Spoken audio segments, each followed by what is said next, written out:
e trouxe para vocês um desafio, né? Trouxe para vocês um desafio que se chama Código JMR, uma jornada para a vida. E aí, ontem o Marco falou, posso dizer o que é? Eu falei, não, vamos fazer um suspense. O que seria JMR? Na verdade, é um livro. O livro se chama Código JMR, uma jornada para a vida. Aqui é o desafio, como eu disse, é um livro que nos propõe um desafio para a vida, uma mudança de estilo de vida. É um livro do pastor Carlito Paz, da Igreja da Cidade, aqui no Vale do Paraíba, em São José. E ele nos propõe uma mudança de estilo de vida. E para isso, ele nos propõe um desafio de 21 dias, que eu vou tentar resumir aqui em 2 aulas para vocês, que é sem julgar, sem mentir, sem reclamar. Por isso a sigla Código JMR.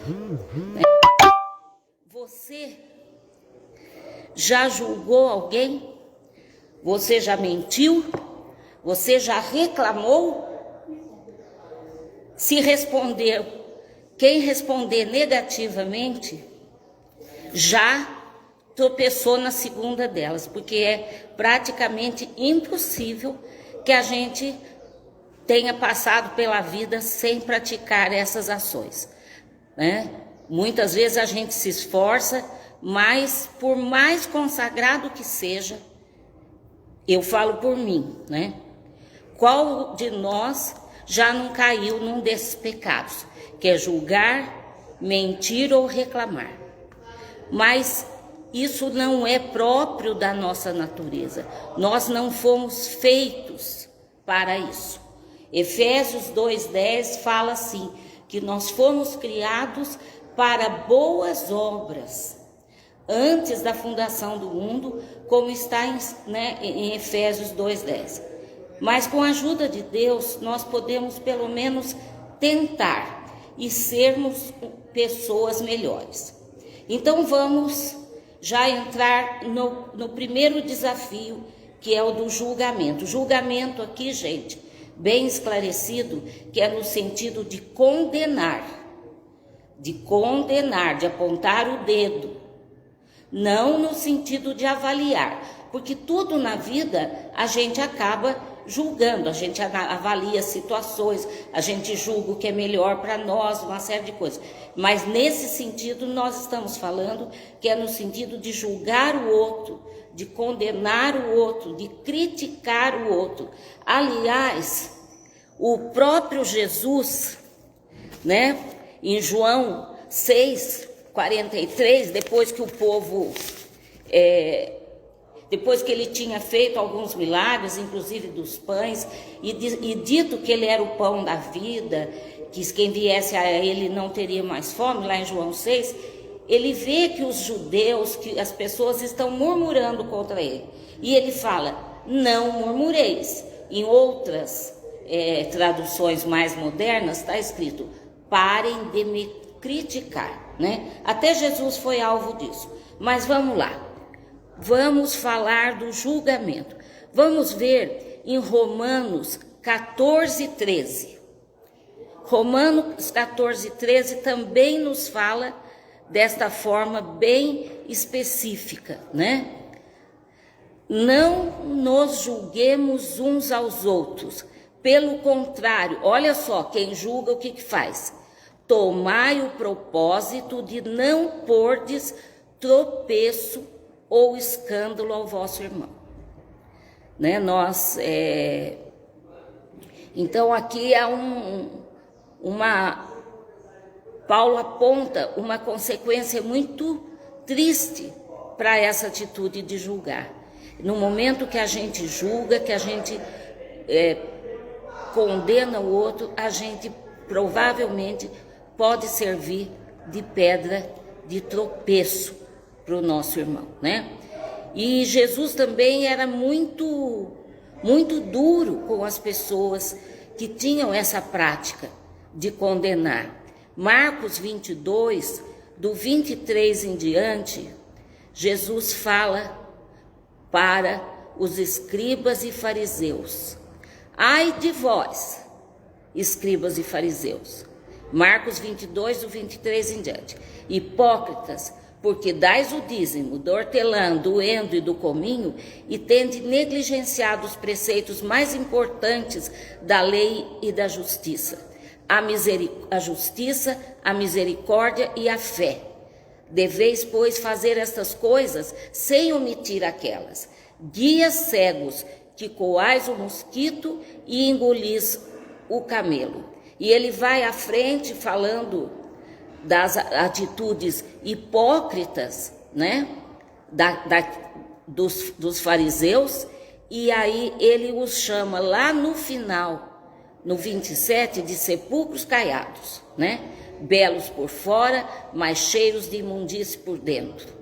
E no 28 ele também fala: assim também vós, exteriormente pareceis justo aos homens, mas por dentro estão cheios de hipocrisia e iniquidade. Então Jesus realmente mostra de uma maneira muito clara que o julgamento, a condenação é uma coisa que desagrada a Deus.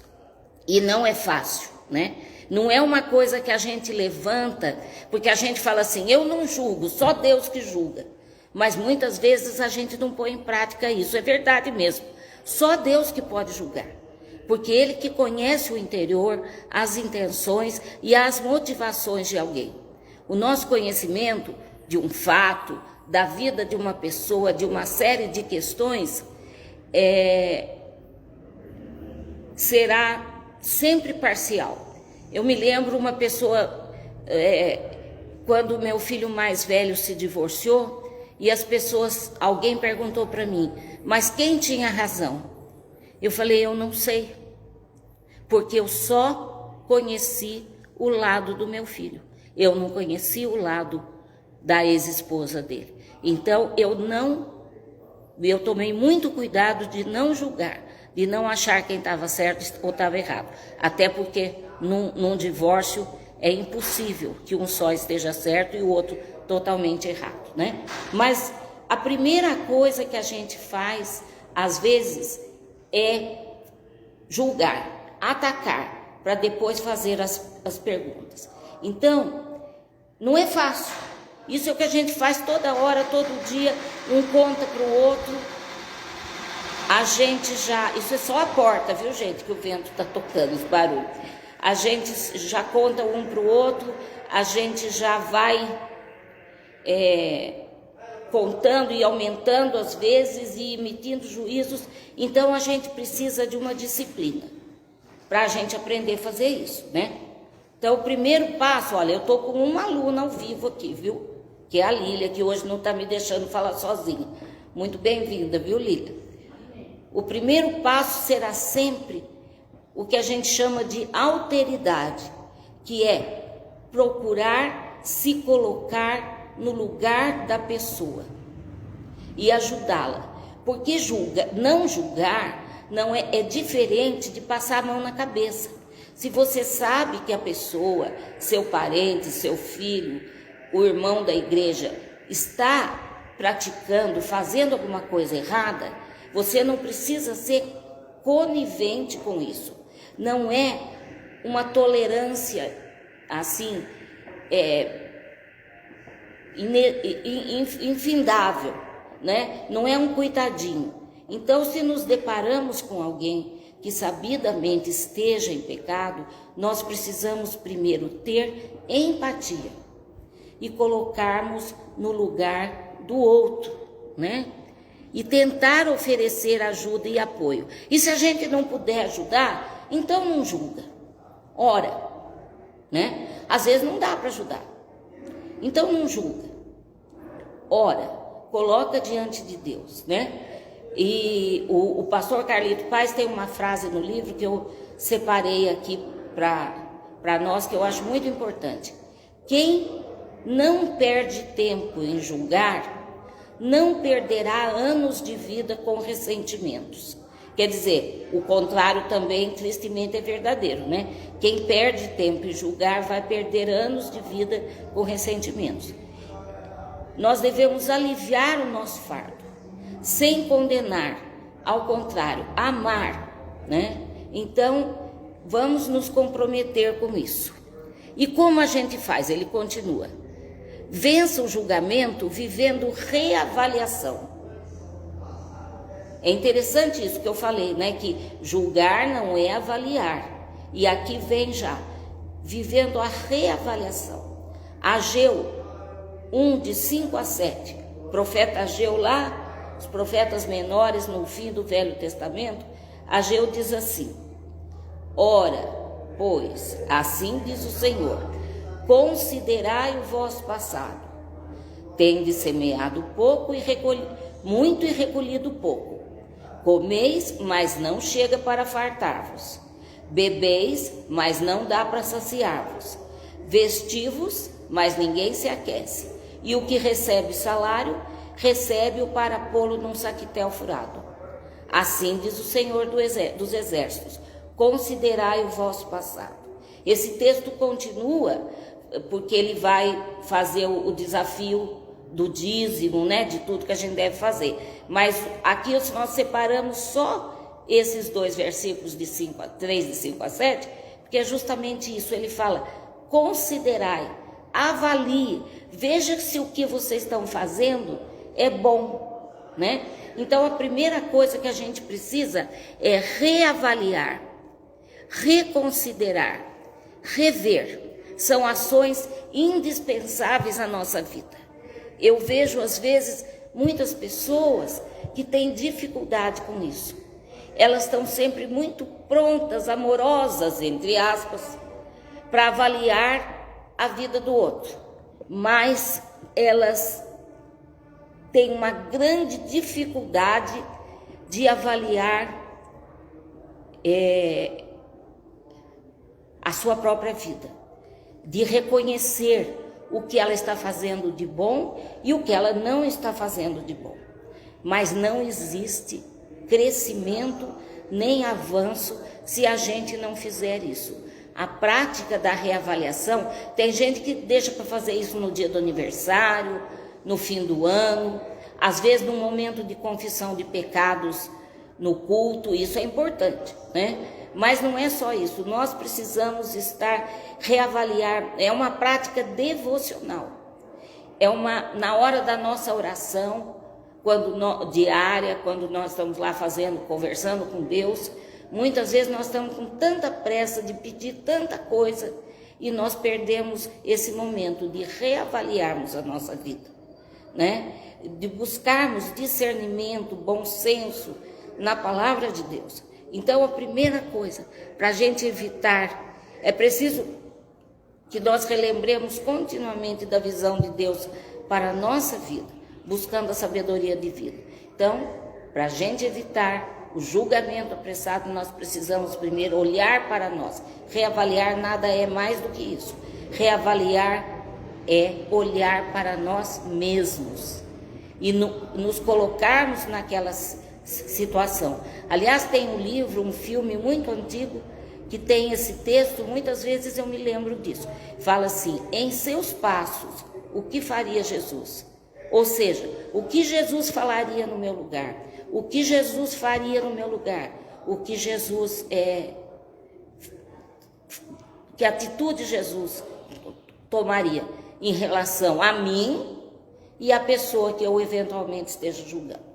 Outra regra para a gente não prosseguir nessa atitude de julgamento é viver o arrependimento. 2 Pedro 2,9. Não retarda o Senhor a sua promessa, como alguns a julgam demorada. Pelo contrário, ele é longânimo. Longânimo quer dizer, é uma paciência longa, tem longo ânimo, longânimo para convosco, não querendo que nenhum pereça, senão que todos cheguem ao arrependimento. Não retarda o Senhor, Ele quer que todos nós nos arrependamos, né? A oração mais poderosa de um cristão é a oração do arrependimento. Deus deseja que nós nos arrependamos, é quase que o lado 2 da autoavaliação, né? Porque no momento que você se autoavalia, você já vai ver as coisas que não estão bem na sua vida. Então você precisa se arrepender. Tem gente que adora se justificar, mas nós sabemos que perante Deus não existe justificação, não há necessidade de justificação, porque nós já fomos justificados por Jesus Cristo. Então nós precisamos nos arrepender, mas arrepender não de boca, arrepender, mudança de direção, né? Quando a gente se arrepende, é igual assim, às vezes a gente está indo por um caminho, de repente a gente muda de ideia, os outros na rua podem achar até que a gente é maluca, né? A gente está indo fazer uma coisa numa loja, mas a gente lembra, a gente vira na calçada e vai para o lado oposto. Quem vê pode até achar que a gente é meio doido, né? Mas isso acontece, a gente está indo, e arrepender é isso, é mudar-se de direção, é ir para o lado oposto da arrogância, é buscar a humildade, né? É isso que Deus deseja de nós, porque nós nem poderemos ajudar o outro, ainda que a gente esteja disposto a não julgar e oferecer ajuda e apoio, mas nós não poderemos fazer isso sem arrependimento. Agora, digo para vocês, arrependimento não é para os fracos. Muitas vezes as pessoas, hoje o mundo, ele prega uma atitude assim de arrogância mesmo, né? Uma atitude combativa, que você tem que empoderar-se. Eu não sou nada contra o empoderamento digno, justo, que todas as pessoas devem ter, porque todos têm o seu lugar na sociedade, né? Mulheres, crianças, minorias, tudo. Mas esse empoderamento de arrogância, né? O mundo não vê a humildade, o arrependimento com bons olhos. Mas mesmo no mundo, na vida secular, um líder que não consegue autoavaliar-se e até mesmo mudar a direção das suas ações, ele também vai ter dificuldade, né? Ele também vai ter a carne, e isso é constante, meus irmãos, porque a carne é a carne, né? A carne nunca melhora. Esta carne aqui, ela vai sempre estar à nossa espreita, com a vaidade, com a soberba, com o orgulho, né? Gente, como nós somos indulgentes com nós mesmos, como nós achamos que nós somos bonzinhos, como nós achamos que nós fazemos tudo certo. Às vezes eu me pego pensando que a gente é igual aqueles fariseus lá, que Jesus chamou de sepulcro caiado, assim. A gente dá o dízimo, a gente vem na escola dominical, a gente prepara a aula, mas como está a nossa vida, né? Isso e tem mais uma coisa, né? O arrependimento não muda o nosso passado. Se nós olhamos e tivemos atitudes, e todo mundo, né, mais grave ou menos grave, já se arrependeu de coisas que fez, já se arrependeu. Muitas vezes as pessoas fizeram coisas que magoou, que feriu, que até tirou a vida de outra pessoa, ou prejudicou muito outra pessoa, ou às vezes atitudes que nós tomamos que prejudicou nós mesmos, né? Isso a gente não pode mudar, porque o passado ninguém muda. Mas a boa nova é que Deus, por intermédio do quebrantamento, do arrependimento, Ele pode transformar o nosso presente e o nosso futuro. Então, importante para não julgar é arrepender-se. E depois de autoavaliar-se, de arrepender-se, a gente precisa viver o perdão, né? Sem perdão, até separei um versículo do Velho Testamento, porque no Novo Testamento está cheio de versículos sobre perdão. Mas às vezes a gente acha que o Velho Testamento, por viver debaixo da lei, por ser ainda eles não terem o mediador, Jesus Cristo não ter vindo para justificar, eles tinham que praticar todos aqueles rituais para serem perdoados, nós achamos que não existe o perdão como a gente entende. Mas segundo a Crônicas, no versículo 30, do 8 em diante, fala assim: porque uma multidão do povo, muitos de Efraim, de Manassés, né, de Issacar e de Zebulon, não tinham se purificado. E mesmo assim, comeram a Páscoa, não levando em conta o que está escrito na lei. Então havia um ritual e eles não cumpriram. Porém, Ezequias orou por eles, dizendo: que o Senhor, que é bom, perdoe todo aquele que dispôs o coração para buscar a Deus, o Deus dos seus pais, ainda que não seguindo a purificação exigida pelo santuário. É interessante isso, porque a gente pensa que no Velho Testamento há uma rigidez, né? Quem tocava no que não podia, morria e tudo. Mas nessa passagem a gente vê que mesmo assim o profeta Ezequias olha e fala por eles e pede que Deus os perdoe. E o maior exemplo de perdão é Jesus, né, gente? Jesus decidiu perdoar. E nós precisamos perdoar, porque também um dia nós fomos perdoados. E uma lembrança só para não esquecermos do que sobre o perdão. Perdão é para quem não merece. Porque quem merece não precisa ser perdoado. Quem merece, assim, entre nós, né? A pessoa que merece, ela não faz coisas ruins para nós. Mas nós precisamos perdoar, porque a gente diz: eu não vou perdoar porque você não merece. É justamente esse que precisa. Porque nós também não merecíamos nenhum tipo de perdão. Muito mais o perdão completo, a remissão pela nossa vida, pela nossa alma que Jesus fez na cruz. Mas nós recebemos o perdão e nós aceitamos esse perdão. E nós pedimos continuamente perdão a Deus. E a gente merece? Pensa um pouco se a gente merece. Então, perdão é isso, gente. Então, aprenda, vença o julgamento, aprendendo a perdoar, né? E aqui eu vou deixar aqui temos mais 2 itens, eu acho que dá para a gente levar. Isso tudo é só a dica para não julgar. Depois, no domingo que vem, a gente vai falar: não mentir, não reclamar. Vença o julgamento vivendo submissão. Você vê que uma coisa está entranhada na outra, né? É avaliação, é arrependimento, é perdão e submissão. Submissão a Deus e às autoridades, porque nós vivemos numa sociedade civil constituída que nós estamos debaixo de autoridades civis, né? Muitas vezes de autoridades militares, embora isso seja mais afeito a quem tem essa tarefa, né? Quem é militar, e autoridades religiosas, né?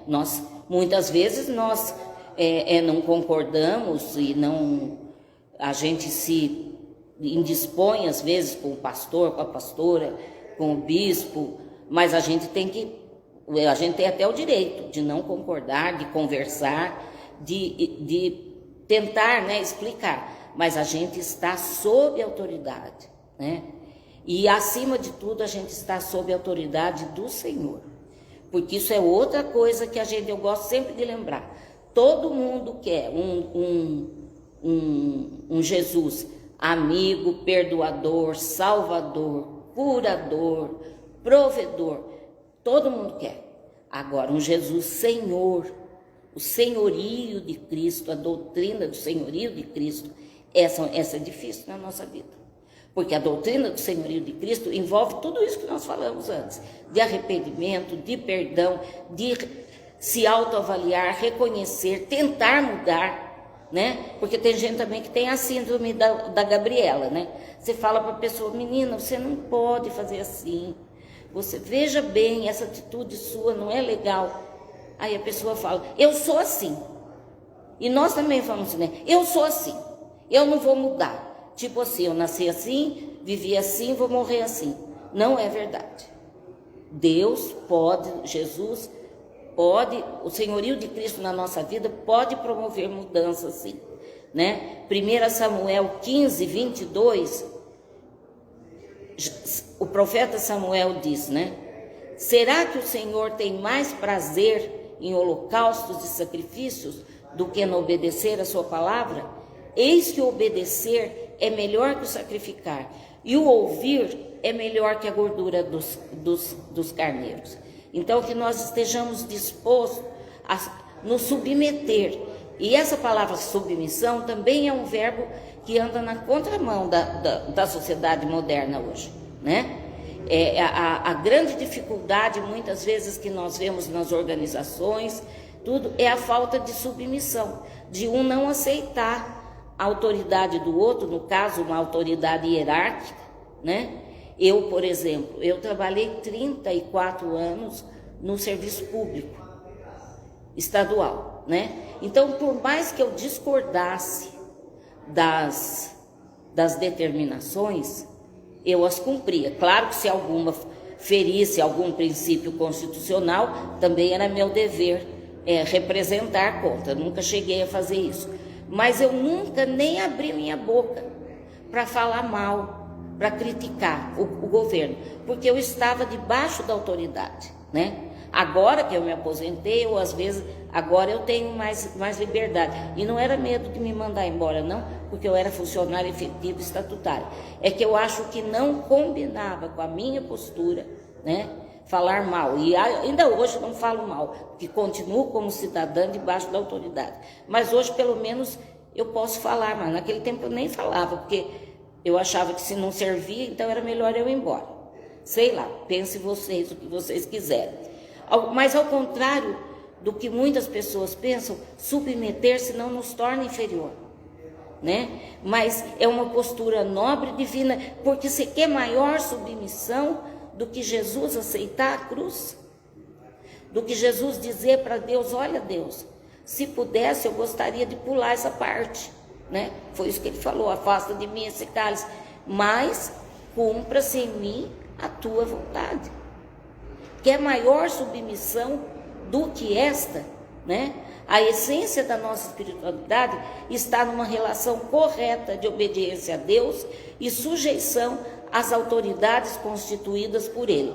Claro que, num momento em que nada impede você de olhar, né, na sua cidade, de ver o que está errado, de representar, de escrever para o seu prefeito, de falar para ele, olha, eu acho que o senhor podia melhorar aqui, e assim vai em nível federal, em nível estadual. Agora, a gente está sob essas autoridades, então a gente precisa também saber como se refere a eles, né? A gente precisa ter respeito, a gente precisa se colocar de uma maneira que não pode, né,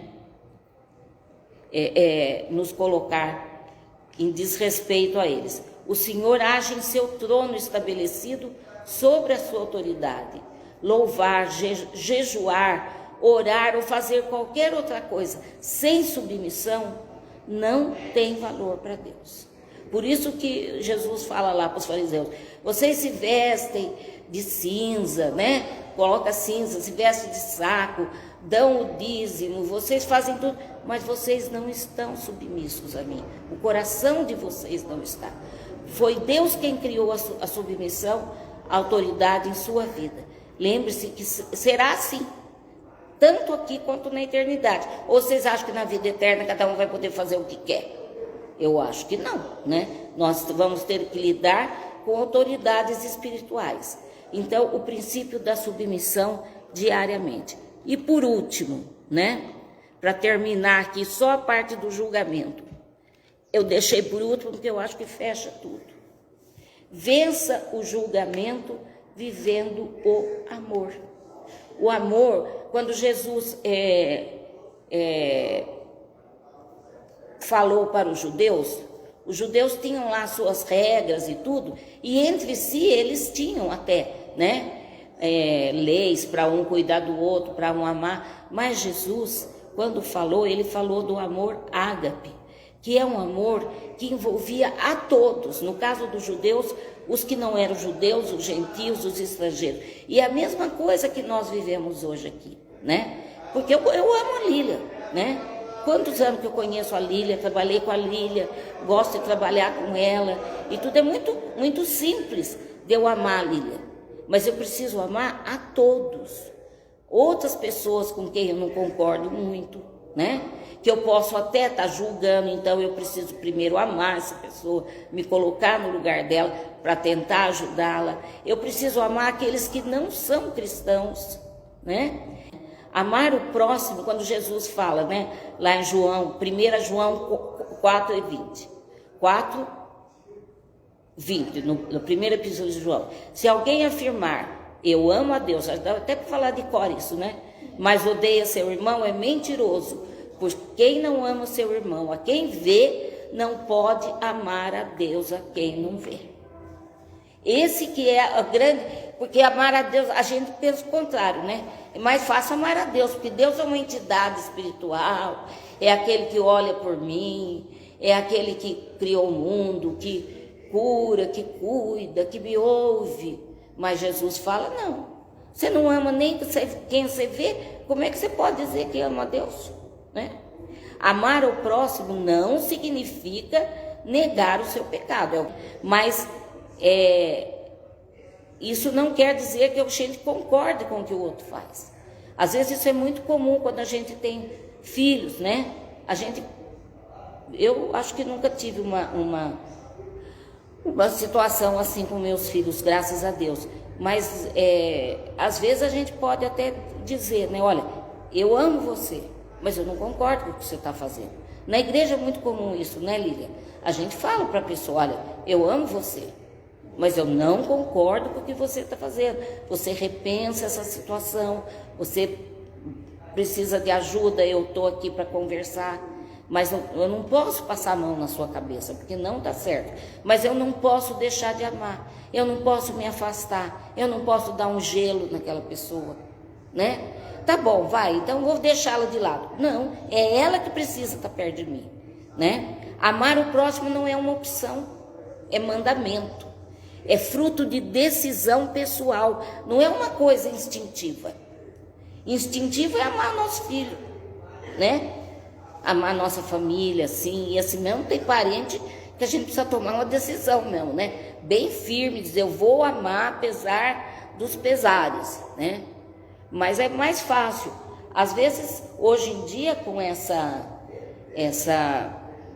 tendência que a gente viu de humanização dos pets, dos animais, né? Que é uma coisa assim que eu acho bem complicado, né? Porque eu sou capaz de entender que as pessoas se apeguem a um animal, mas que transformem esse animal em um filho, em uma pessoa da família, eu acho bastante complicado isso, mas enfim, é o que cada um resolve. Mas a gente pode até ver, né?